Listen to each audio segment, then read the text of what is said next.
So when I was a kid, I wanted to sail really badly. So my dad and I took this boat out that I got and flipped it, and the rudder popped off and sank. And for like 10 years, I couldn't use a rudder.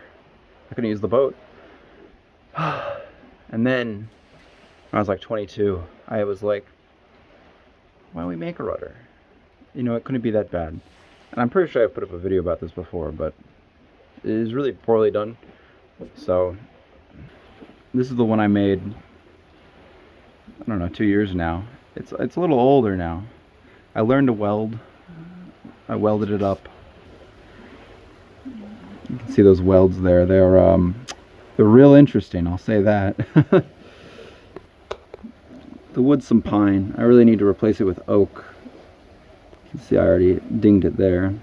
I sanded it smooth and then I think stained it 4 times. 4 layers of like stain and then 2 layers of poly. So, and of course the whole thing hinges right there. So you can, okay, well, it does hinge. Yeah, see right here. It's cleat, tiller extension. It's actually a really long tiller. Here's the boat. But yeah, it has the, I think the gudgeon.